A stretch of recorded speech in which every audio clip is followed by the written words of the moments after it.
Welcome to the world of science fiction. Don't forget to like and subscribe so you don't miss new stories. Enjoy the listening.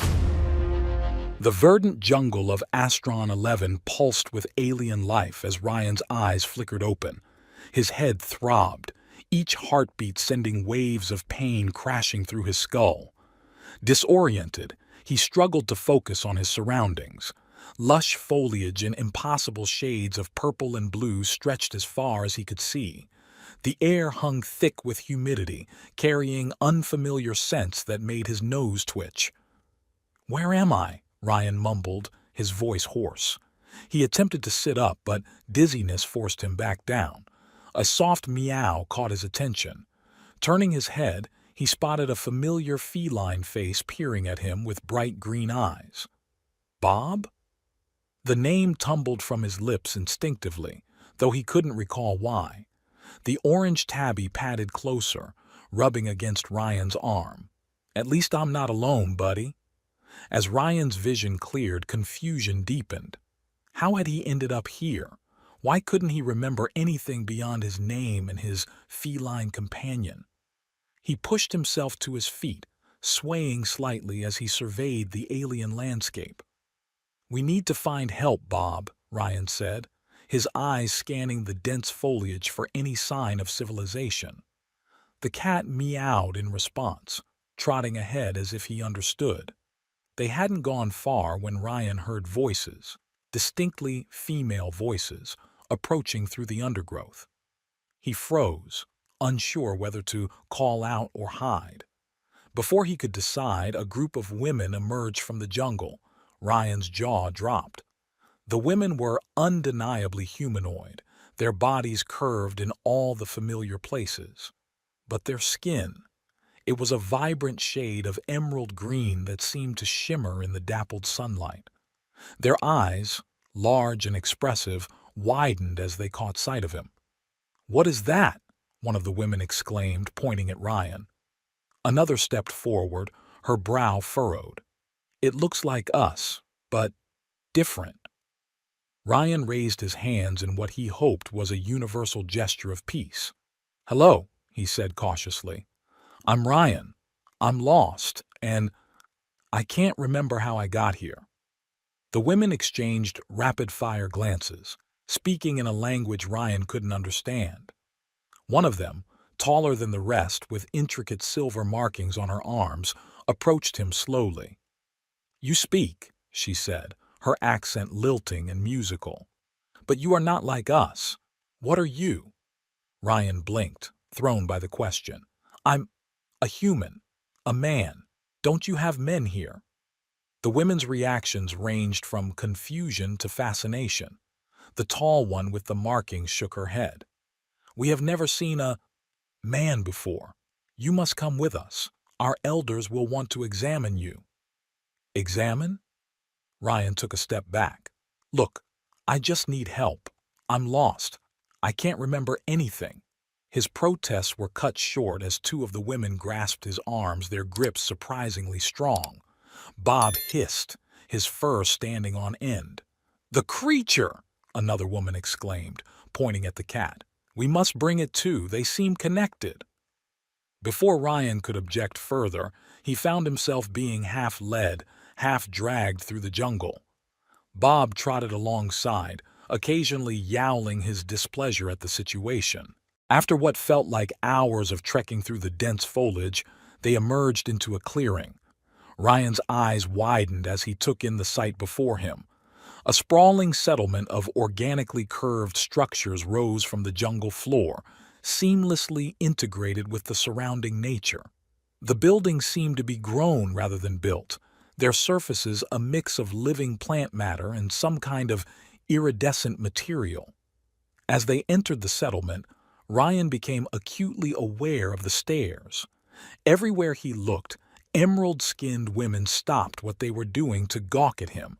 Some pointed, others whispered behind their hands. A few brave souls reached out to touch him as he passed, only to be shooed away by his captors.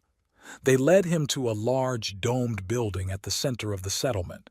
Inside, the air was cooler, and the walls seemed to glow with a soft, pulsating light. Ryan was brought before a semicircle of older women, their skin a deeper shade of green and their silver markings more elaborate. The tallest of his captors stepped forward, addressing the elders in their musical language. Ryan caught his name mentioned several times, along with gestures toward his body and face. Finally, one of the elders, a woman with long, flowing silver hair, spoke in the language Ryan could understand. "I am Xena, leader of our people. You claim to be a man? Explain yourself."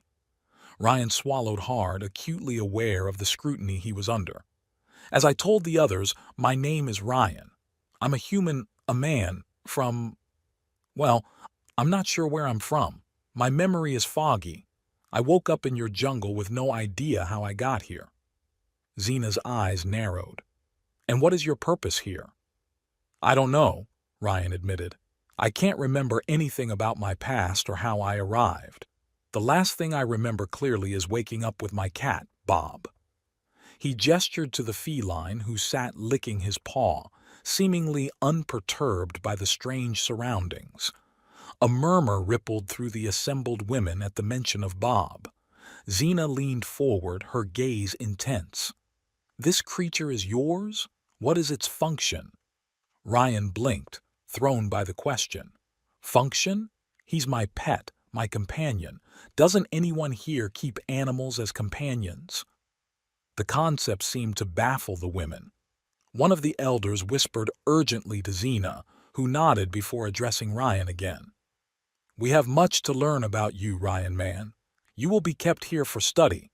Mirrit," she gestured to a younger woman with bright, curious eyes, "will be responsible for your care and examination." Mirrit stepped forward, her gaze roaming over Ryan with undisguised fascination. "I am honored, Elder Xena. I will learn all I can about this man and his companion creature." Ryan felt a flicker of panic. "Wait, you can't just keep me here. I need to figure out where I came from, how to get back." Xena held up a hand, silencing him. "You yourself say you do not know these things. Perhaps our examination will help restore your memory. For now, you will stay. Mirrit will see to your needs." With that, the elders filed out, leaving Ryan alone with Mirrit and a handful of guards. Bob wound himself around Ryan's legs, purring loudly. Mirrit approached, her head tilted to one side. "You are a fascinating creature, Ryan man. I have so many questions. First, tell me about your skin. Why is it not green like ours?" Ryan sighed, resigning himself to his role as a living science experiment. "Where I come from, skin comes in many colors, brown, black, white, and shades in between, but not green, as far as I know." Mirrit's eyes widened. "Remarkable. And your body structure, it's similar to ours in some ways, but so different in others. These protrusions on your chest." She reached out to touch Ryan's pectoral muscles, causing him to step back. "What purpose do they serve?" "They're just muscles," Ryan said, feeling increasingly uncomfortable. "Look, Mirrit, I appreciate your curiosity, but this is all a bit overwhelming. Is there somewhere I can rest? And maybe get some food and water?" Mirrit nodded, looking slightly abashed. "Of course, forgive me. I'll show you to your quarters. We've prepared a space that we hope will be suitable." As they walked through the settlement, Ryan couldn't help but marvel at the architecture. The buildings seemed to pulse with life, their surfaces shifting subtly in the fading daylight. He noticed that many of the structures were interconnected, with no clear delineation between public and private spaces. "Here," Mirrit said, gesturing to an opening in one of the smaller structures. "This will be your home while you're with us." Ryan ducked inside, finding a space that was both alien and oddly comforting. The walls were soft and slightly yielding to the touch, glowing with a warm, amber light. There was a depression in the floor that he assumed was meant to be a bed, filled with what looked like impossibly soft moss. "It's interesting," Ryan said diplomatically. "Thank you." Mirret beamed. I'm glad you find it acceptable. Food and water will be brought to you soon. Tomorrow we'll begin our examinations in earnest. As she turned to leave, Ryan called out, Wait, Mirret, I need to understand more about where I am. This planet, your people, can you tell me anything? Mirret paused, considering. Our world is called Astron 11. We are a peaceful people, living in harmony with our environment. Beyond that, she shrugged. What more is there to know?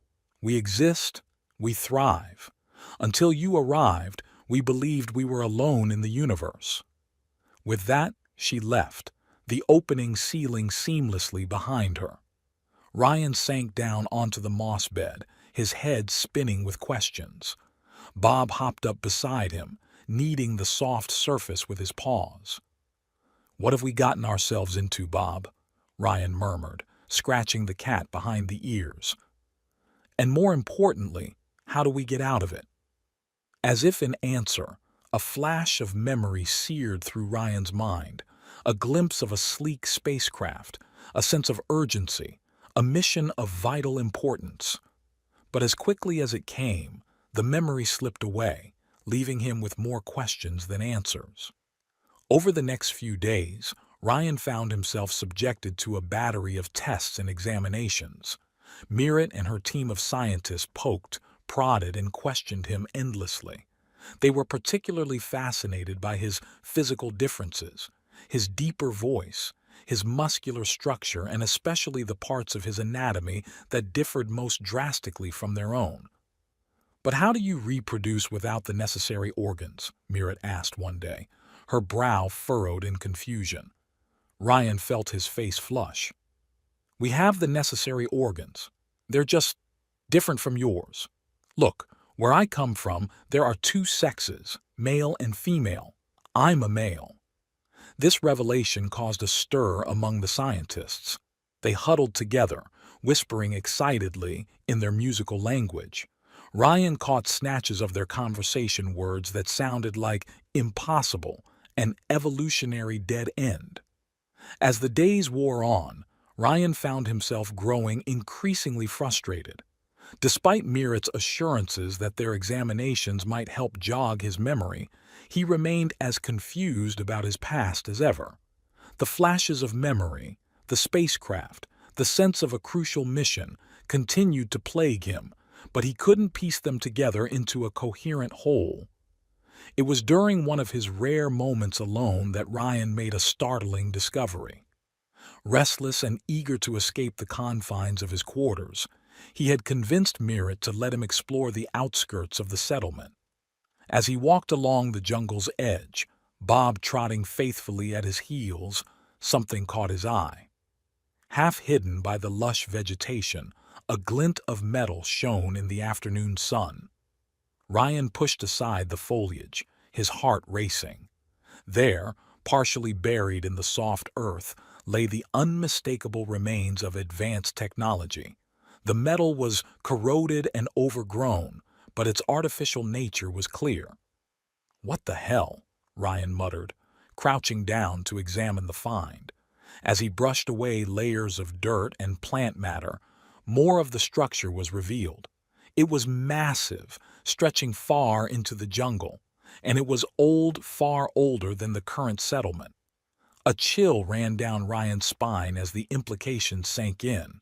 This wasn't just some random piece of technology. This was the remnant of an entire civilization, one that had possessed technology far beyond what the current inhabitants of Astron 11 seemed to have. As Ryan stood there, staring at his discovery, another memory flashed through his mind, this one stronger and more vivid than any before. He saw himself, dressed in a sleek uniform, standing before a holographic display of a planet, Astron 11. A voice echoed in his mind. Your mission is to re-establish contact.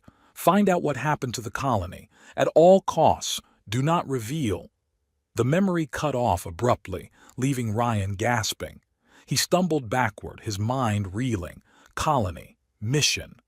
The words echoed in his head, pieces of a puzzle he couldn't quite solve. One thing was clear. The history of Astron 11 was far more complex than its current inhabitants realized. And somehow, Ryan was connected to that history. With a final glance at the ancient ruins, Ryan turned back toward the settlement, his mind churning with questions.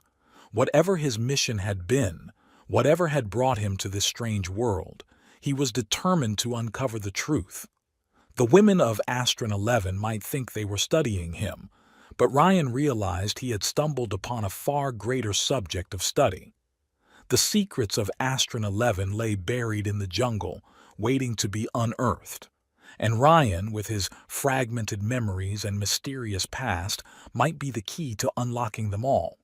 Ryan's discovery of the ancient ruins sent shockwaves through the settlement of Astron 11. The news spread like wildfire, igniting heated debates and polarizing the community. Mirret, her eyes shining with excitement, burst into Ryan's quarters the morning after his revelation. "Is it true?" she demanded, barely pausing for breath. "You found evidence of an ancient civilization?" Ryan nodded, still grappling with the implications himself. "It's true. But Mirret, there's more to it than that. I think I'm starting to remember why I'm here." Mirret leaned in, her emerald skin practically glowing with curiosity. "Tell me everything." As Ryan recounted his fragmented memories and the strange technology he'd uncovered, Mirret's expression shifted from fascination to concern. "This changes everything we thought we knew about our world," she murmured. "We must investigate further." But not everyone shared Mirret's enthusiasm. As word of the discovery spread, a growing faction of the community, led by the stern Elder Xena, voiced their opposition to any further exploration. "These ruins are best left buried," Xena declared at a hastily convened council meeting. Her voice rang out across the gathered crowd, her silver markings gleaming in the soft light of the communal hall. "We have lived in harmony with our world for generations. Why risk upsetting that balance for the sake of a past that no longer matters?" Mirret stood, her chin raised defiantly. "But Elder Xena, don't you see? This could be the key to understanding our origins, our true history." The crowd murmured, divided in their reactions. Ryan, watching from the sidelines, could feel the tension crackling in the air. Xena's eyes narrowed. "And what of the outsider?" She pointed at Ryan, her gesture sharp and accusatory. "He appears, with no memory of his past, and suddenly we're meant to believe he holds the key to our history? It's too convenient." "I understand your suspicion," Ryan interjected, stepping forward. The crowd fell silent, all eyes turning to him. "But I'm as eager to uncover the truth as any of you. Whatever my purpose here, I believe it's connected to these ruins. Shouldn't we at least investigate?" The debate raged on, but in the end, a compromise was reached. A small team, led by Mirret and overseen by one of Xena's trusted advisors, would be allowed to study the ruins. Ryan, as the discoverer, would be permitted to participate. As they prepared for their first expedition, Ryan found himself drawn more and more to Mirret. Her passion for knowledge, her unwavering curiosity, it stirred something in him he couldn't quite name. "Why do you think your people have no records of this earlier civilization?" Ryan asked as they packed supplies. Mirret paused, her brow furrowing. "I don't know. It's as if our history only goes back a few generations. Beyond that, it's all legends and myths." She looked at him, her eyes searching. "Ryan, what if we're not who we think we are?" The question hung between them, heavy with implication. Ryan reached out almost instinctively to touch her arm. "Whatever we find, we'll face it together." Mirret's skin flushed a deeper green at the contact, and she quickly turned back to her work. Ryan withdrew his hand, mentally kicking himself. He kept forgetting how alien his gestures must seem to her. Their first days of exploration yielded tantalizing clues. The ruins stretched far deeper into the jungle than Ryan had initially realized. They uncovered fragments of advanced technology, corroded but still recognizable as far beyond anything the current inhabitants of Astron 11 possessed. But with each discovery came new dangers. Xena's faction grew increasingly vocal in their opposition. Rumors spread through the settlement, whispers that Ryan was a harbinger of doom, that the ruins were better left unexplored. One evening, as Ryan and Merritt pored over their findings, a commotion erupted outside. They rushed to the entrance of their makeshift research station to find a crowd gathered, their faces twisted in anger. "Send the outsider away," someone shouted. "He brings nothing but trouble." Xena stood at the forefront, her expression grim. "You see," she called out to the crowd, "already, this pursuit of the past threatens to tear us apart. I say we end this now, before it's too late." Ryan stepped forward, his heart pounding. "Please, listen to me. I know you're afraid, but what we're uncovering here, it's part of your heritage, your history. Don't you want to know the truth about where you came from?" For a moment the crowd wavered. Then a rock whistled through the air, narrowly missing Ryan's head. Chaos erupted. Merritt grabbed Ryan's arm, pulling him back inside as more projectiles flew. "We need to get out of here," she hissed, her eyes wide with fear. They retreated deeper into the ruins, the angry shouts of the mob fading behind them. In the darkness, Ryan felt a familiar brush against his legs. "Bob?" he whispered. The cat meowed softly in response. As they huddled in the ancient structure, surrounded by the remnants of a forgotten past, Ryan felt a surge of determination. "We can't give up," he said. "There's too much at stake." Merritt nodded, her face illuminated by the soft glow of bioluminescent fungi that clung to the walls. "But how do we proceed? Xena and her followers won't stop until they've driven you out, or worse." Ryan's mind raced. There had to be a way to convince the people of Astron 11 of the importance of their work. As he pondered their options, a strange sound echoed through the ruins, a low, pulsing hum that seemed to emanate from the very walls around them. "What is that?" Merritt whispered, her eyes wide. Before Ryan could respond, Bob let out a yowl and darted deeper into the ruins. Without thinking, Ryan and Merritt gave chase. They followed the cat through twisting corridors, the humming growing louder with each step. Suddenly, they emerged into a vast chamber. In the center stood a massive structure, a pillar of gleaming metal that pulsed with an inner light. Bob sat at its base, his tail twitching. It's some kind of machine," Merritt breathed, her voice filled with awe. Ryan approached cautiously, his hand outstretched. As his fingers brushed the cool metal surface, a jolt of electricity shot through him. Images flashed through his mind, a bustling colony, ships descending from the stars, and then disaster. A deadly plague sweeping through the population. He stumbled backward, gasping. "I remember," he choked out. "Astron 11. It was a colony. From Earth." Merritt's face paled. "Earth?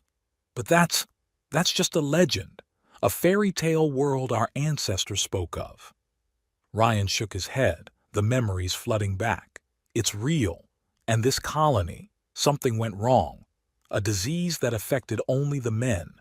They all died, leaving just the women behind." The implications of this revelation hung heavy in the air.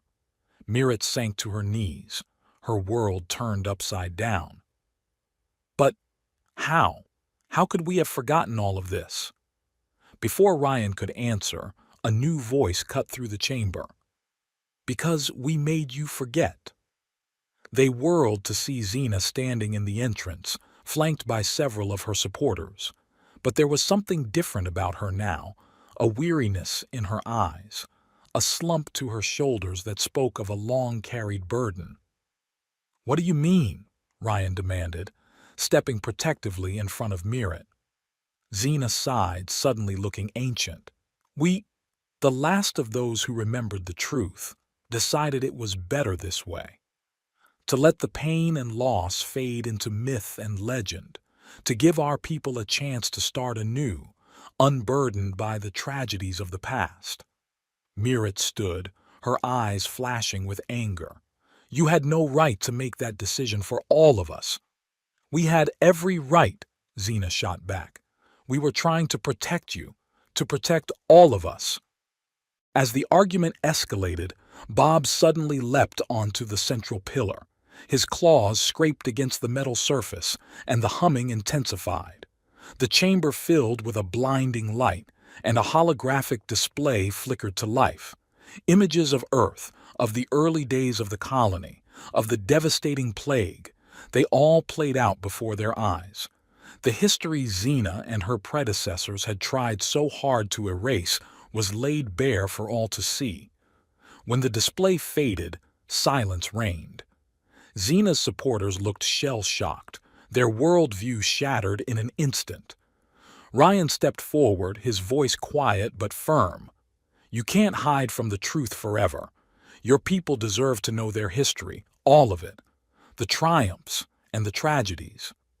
Xena's shoulders sagged in defeat. Perhaps you're right. But what now?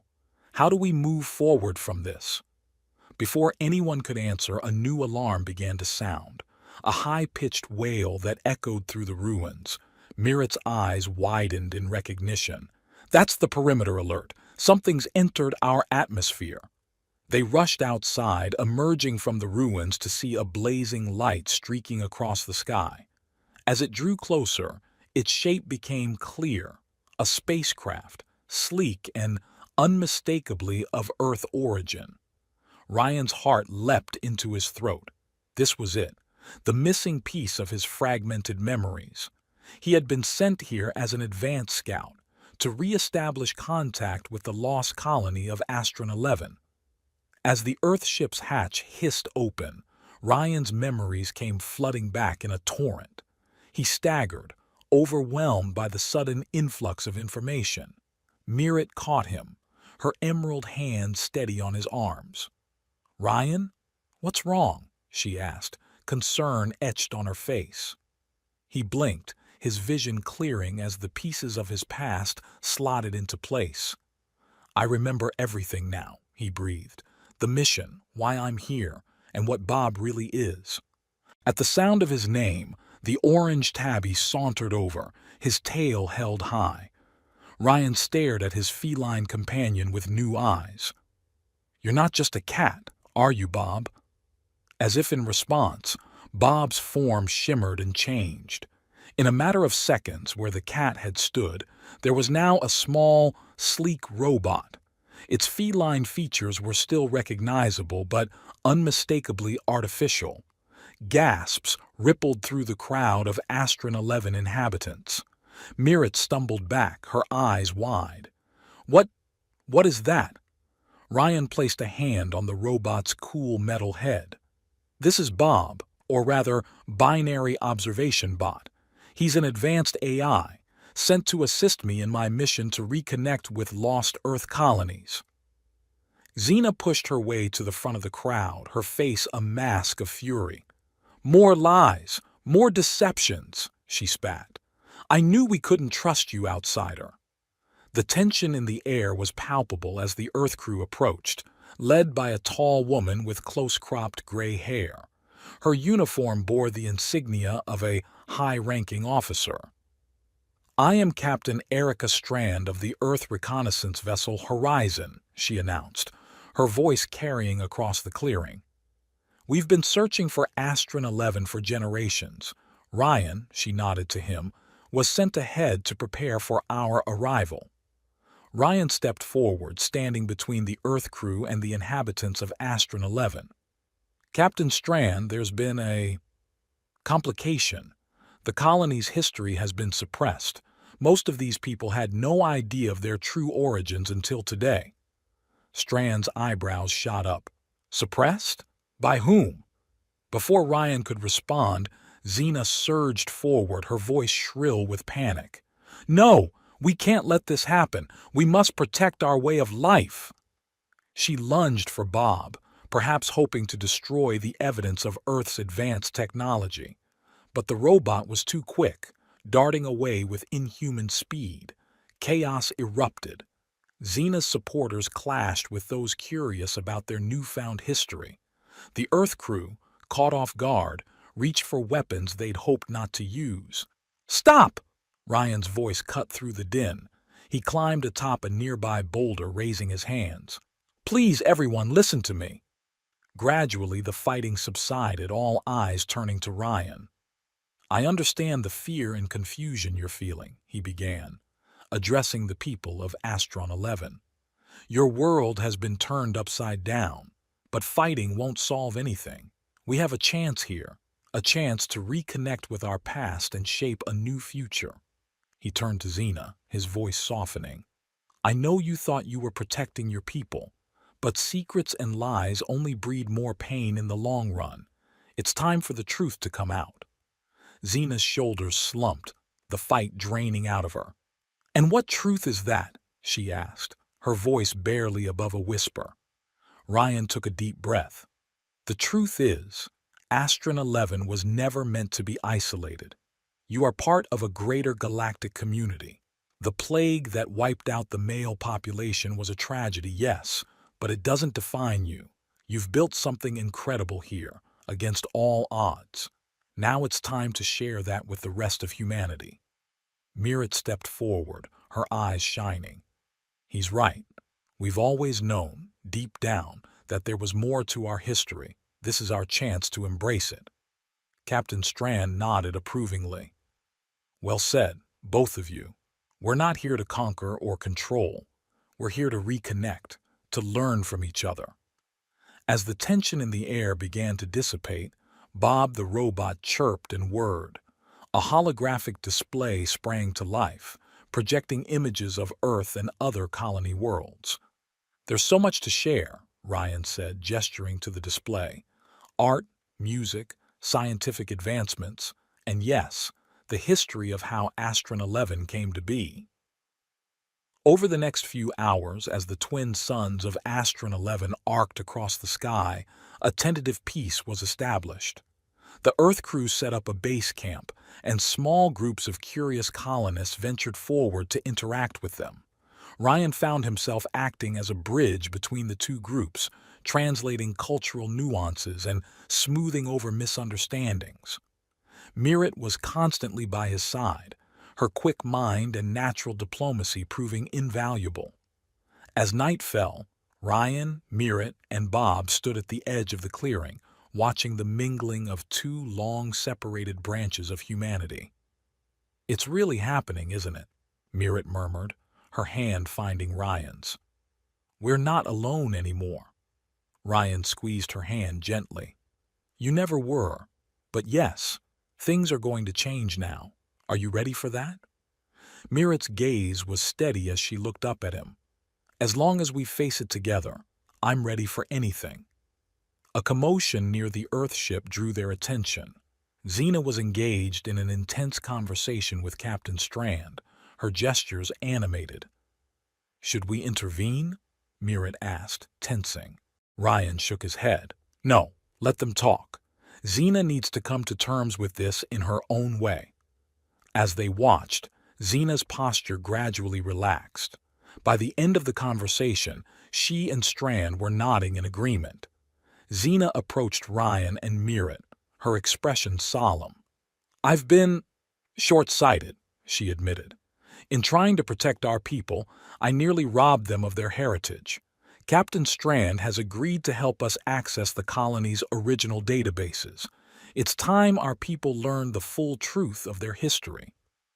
Ryan felt a weight lift from his shoulders. "That's a brave decision, Xena. It won't be easy, but it's the right thing to do." As the night wore on, the clearing took on a festival atmosphere. Earth crew members shared stories and songs from their homeworld, while the people of Astron 11 demonstrated their unique bioluminescent art forms. In a quiet moment, Bob the robot sidled up to Ryan, its feline-inspired head tilting quizzically. "Mission parameters exceeded," it said in a soft, mechanical voice. "New directive required." Ryan chuckled, patting the AI's metal flank. "I think our mission just got a lot bigger, Bob. We're not just reconnecting a lost colony anymore. We're helping to forge a whole new future." As the celebration continued around them, Ryan's gaze was drawn to the star-filled sky above. Somewhere up there was Earth, the home world he'd left behind. But here, on this distant planet with its emerald-skinned inhabitants, he'd found something he hadn't even known he was looking for. Mirret followed his gaze. "Do you miss it? Earth, I mean." Ryan considered the question. "Parts of it, yes. But I think my place is here now. If you'll have me, that is." Mirret's answering smile was radiant. "I think we can arrange that. After all, we'll need someone to help us navigate this new galactic community we've suddenly found ourselves a part of." As the first light of dawn began to paint the sky, Ryan, Mirret, and Bob stood together, watching a new day dawn on Astron 11. The Earthship gleamed in the early morning light, a symbol of the bridge now formed between two worlds. "So," Mirret said, a hint of mischief in her voice, "what's our next adventure, Earthman?" Ryan laughed, the sound free and unburdened. "Well, we've got a whole galaxy to explore, but first I think it's time I showed you how to make a proper cup of coffee. Trust me, it's going to blow your mind." As they turned back towards the settlement, Ryan felt a profound sense of rightness. The lost colony of Astron 11 had been found, yes, but more than that, he had found his place in the universe. The future stretched out before them, full of challenges and opportunities. There would be cultural clashes to navigate, historical wounds to heal, and a galaxy of wonders to explore. But with Mirret by his side, Bob at his feet, and the spirit of adventure in his heart, Ryan knew they were ready for whatever lay ahead. As the inhabitants of Astron 11 began to stir, emerging from their homes to greet the new day and their new reality, Ryan saw not fear or trepidation in their eyes, but hope and curiosity. The same pioneering spirit that had brought their ancestors across the stars still burned bright within them. In that moment, watching the mingling of Earth crew and Astron 11 colonists, Ryan knew that this was just the beginning. The story of Astron 11 and his own story was far from over. In fact, the most exciting chapters were yet to be written. With a smile, he stepped forward into the dawn of a new era, ready to help write those chapters, one day at a time. As the story of Astron 11 spread across the galaxy, it captured the imagination of billions. The tale of a lost colony, rediscovered and reintegrated into the galactic community, became the subject of countless books, holovids, and academic studies. Ryan and Mirret's journey inspired a new generation of explorers and diplomats, eager to bridge the gaps between long-separated branches of humanity. Their story echoed the themes of classic science fiction, from the optimism of Star Trek to the sense of wonder found in the works of Arthur C. Clarke. The unique culture of Astron 11, with its bioluminescent art and all-female society, became a subject of fascination. Tourists and scholars alike flocked to the planet, eager to experience its emerald wonders firsthand. As for Bob, the feline-inspired AI became something of a mascot for interstellar cooperation, his image adorning everything from children's toys to diplomatic seals. In the end, the story of Astron 11 served as a powerful reminder that no matter how far we travel or how long we're apart, the bonds of our shared humanity can always be rediscovered and strengthened.